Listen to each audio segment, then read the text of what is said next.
it appears that this was a well-coordinated bombing or terrorist act because of the fact that two planes were used, both substantial in size, and the fact that they both hit the World Trade Center within 18 minutes of one another. Obviously, a lot of planning went into this attack. Let's go to NBC's Jim Miklashevsky at the Pentagon now. Mick, what can you tell us? Matt, to add to what Andrea Mitchell just said, senior military officials here at the Pentagon are saying they are getting information that the American Airlines Flight 11, after it left Boston apparently, was hijacked and was diverted. Apparently, the early information was being diverted to JFK for some reason, and then obviously nobody knows exactly who was at the controls of the plane, but it broke off its route from to Los Angeles and was headed toward JFK. That was the initial information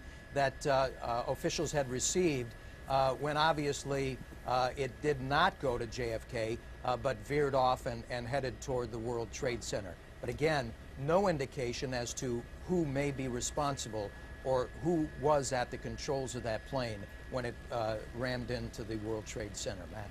Mick, thank you. We're going to be obviously talking with you throughout the morning, but right now we want to talk with Larry Johnson, a terrorism expert, in fact, the former Deputy Director of the State Department's Office on Counterterrorism. Mr. Johnson, can you please put this into some kind of perspective for us and give us your insight on what might have happened here? Well, first we need to be cautious before jumping to the conclusion that it's necessarily terrorism. I mean, I would be inclined, based upon the preliminary reports we've seen, to say that that's the case. But there's always the possibility that you may find out after the fact that this was some suicide pact for some reason that had nothing to do with politics. That said, this is a first. Back in 1992, there was 93, there was a Lufthansa plane hijacked from Germany, and it ended up landing in New York. And one of the concerns we had at that time was the possibility of that plane, under the control of a hijacker, flying it into one of the buildings. My concern now is that there's always a, we ignore terrorism. We talk a lot about it, but we ignore taking very practical steps on security fronts until something like this happens, and then the pendulum swings out to an extreme.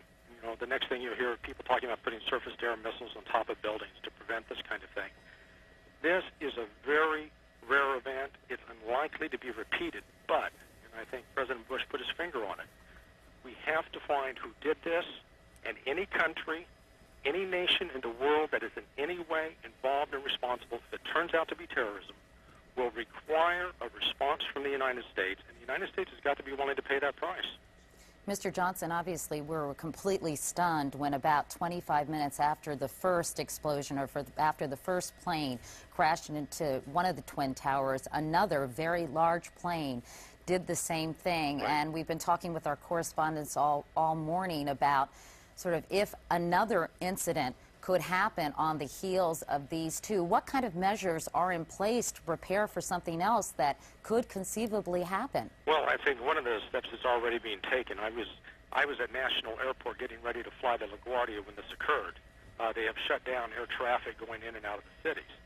Now, apart from shutting down the air traffic, you're talking about an enormous disruption economically for the nation right now with the air traffic not going in, and people are they're gonna err on the side of caution.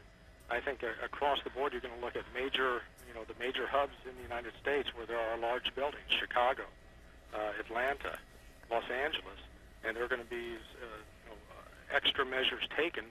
One possibility is you could start putting up air cover and require that planes stay within a particular area and do not approach any closer. And if they approach, you would go to the extremes of having the U.S. Air Force intercept.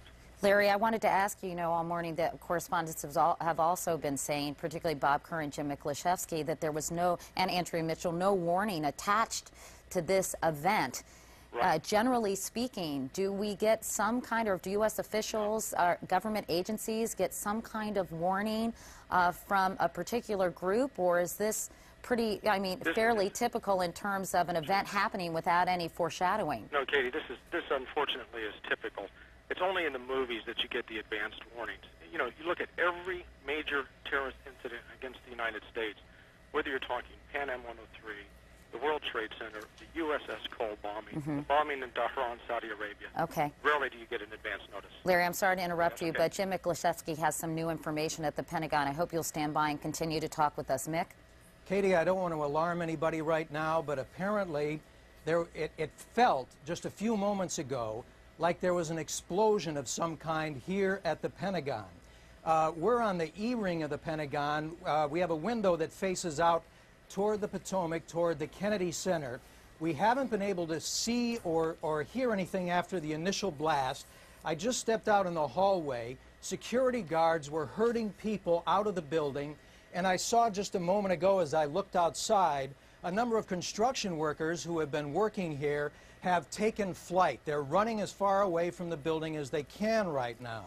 I hear no sirens going off in the building. I see no smoke, but the building shook for just a couple of seconds. The windows rattled, and security personnel are doing what they can momentarily to clear this part of the building. Again, I have no idea whether it was part of the construction work, whether it was an accident, or what is going on. We're going to try to find those details and get them to you as soon as possible.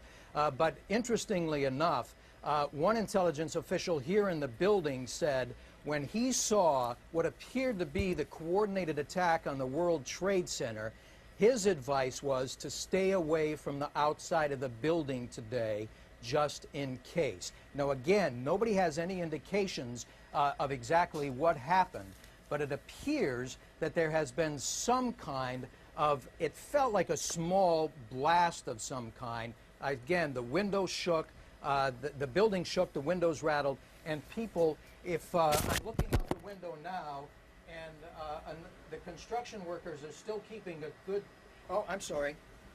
The construction workers are still keeping a distance. That's all I can see. And I see no other extracurricular security activity right outside. But to get more information, I'm going to have to break away and walk down the hallway and see what it is exactly that happened here just a few moments ago. Mick, see what you can find out. Please be careful and let us know what's going on there. Meanwhile, we're going to go back to David Gregory, who is in Longboat Key, Florida, where President Bush was earlier this morning for an event on literacy. He was going to a school to talk with kids. David, what can you tell us? A little bit more about how all of this unfolded and what the president is going to do next. The president declared this an apparent terrorist act. He offered a prayer for the families, promised to hunt down, in his words, the people responsible for this. He will now travel back to Washington, and aides are telling us now that he will immediately convene a national security meeting to see what steps are taken next. David, I'm sorry to interrupt you, but we're looking at live pictures of the Pentagon where there is billowing smoke. Jim Miklashevsky just reported that he heard an explosion, and right now we're looking at an aerial view of the Pentagon. Mick, can you talk to us? Officially, nobody knows exactly what happened. I think the picture is pretty clear. According to one U.S. Army officer who went running past me at a full trot, he said that it appears that a bomb was detonated at the heliport. The heliport is a helicopter landing area right next to the Pentagon, just adjacent to the E-ring. The offices nearest the heliport area are U.S. Army, Reserve officers, and the Army Reserve offices are located there. But as you can see, it appears to be a pretty significant blast.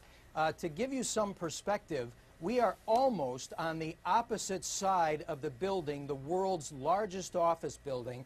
And as I reported to you, we could feel the building shake and the windows rattle. And as I was in the hallway just a few moments ago, I could smell an acrid kind of smoke, the kind of almost what you'd smell when a fluorescent light goes bad, that kind of ballast smell. And authorities are clearing the building. I don't know if you can hear the sirens outside right now, but it appears that in what I think people here in the building are already describing as a highly sophisticated, coordinated attack not only against the World Trade Center, but against the Pentagon and U.S. military right here in Washington. Tell me again, I worked at the Pentagon as well, and it is a huge building. I mean, it's miles and miles of offices. At what location did this seem to have detonated? It's at the heliport. The heliport, which is as you sit in the Pentagon, you have.